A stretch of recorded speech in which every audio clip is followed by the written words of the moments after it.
Life today feels like a constant race. We work hard, but our mind is restless. We study, but anxiety of results kills our focus. We give love, but expect something in return. And when results don't match our expectations, what happens? Frustration, anger, stress. This is not just a modern problem. Even thousands of years ago, Arjuna, standing on the battlefield of Kurukshetra, felt the same turmoil. He was ready to fight, but his heart was shaken by fear of results.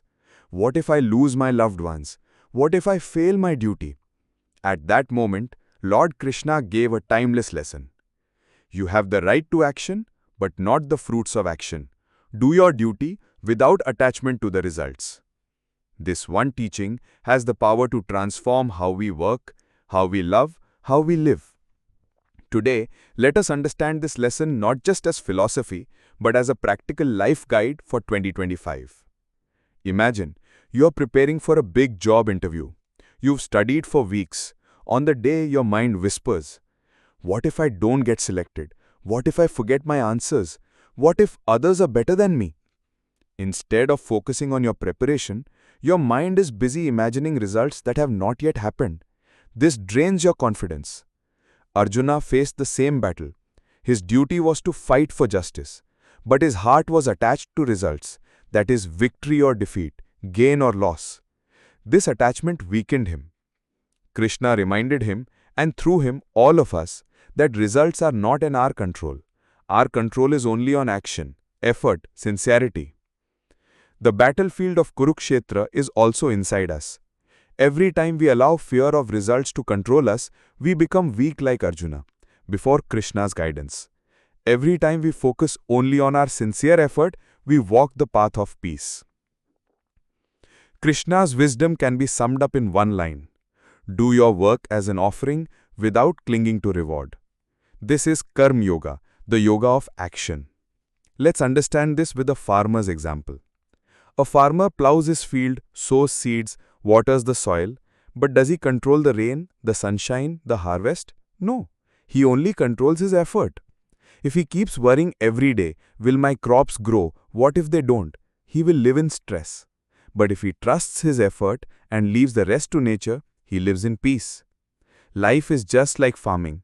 Our actions are seeds, our effort is the water, but the fruit, that is success or failure, praise or blame, is not fully in our hands.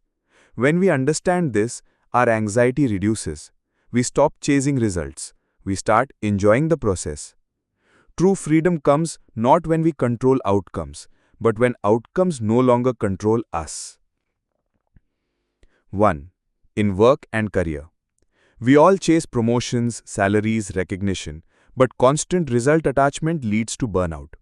If instead we focus on working sincerely, improving daily, and giving our best, results naturally follow. Even if they don't, we remain peaceful because we did our duty. 2. In relationships.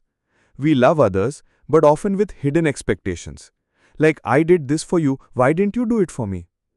Krishna's lesson teaches, love sincerely without clinging to return. Such love creates stronger bonds without disappointment. 3. In studies. Students often study with fear of exams, fear of marks. This fear blocks memory and focus.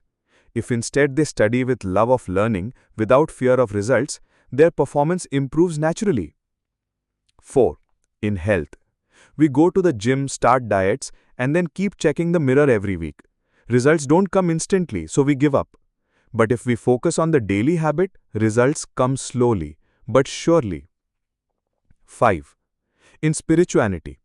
Even in prayer, people bargain. God, if you give me this, I'll do that. Krishna says, do your prayers as devotion, not transaction. The peace that comes is greater than any result. Let me share a true story. There was a young man named Raghav who wanted to become a civil servant. He studied day and night, but with one thought, I must succeed. If I fail, my life is over. He took the exam but failed in the first attempt. He was shattered. Depression gripped him. He questioned his worth. One day his mentor told him, Raghav, you are not failing because of lack of preparation.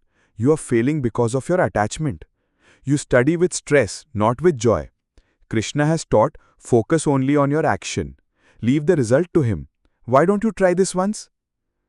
This struck Raghav deeply.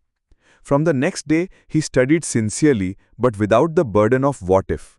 He enjoyed learning, enjoyed discipline, enjoyed the process.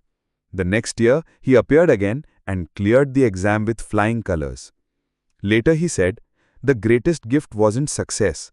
The greatest gift was freedom from anxiety. Once I understood Krishna's teaching, life became lighter, peaceful, and full of energy.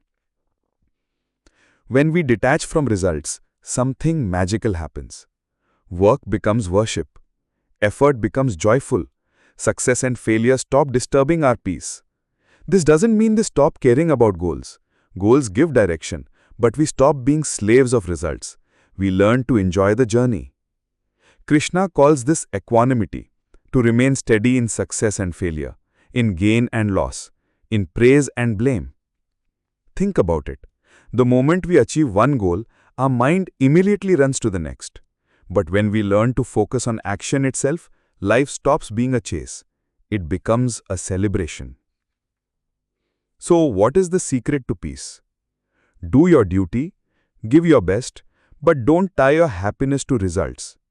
This is the first and most powerful lesson of the Bhagavad Gita. It transformed Arjuna's despair into courage. It can transform our stress into serenity. Remember, we are free to choose our actions, but the results are in the hands of the divine.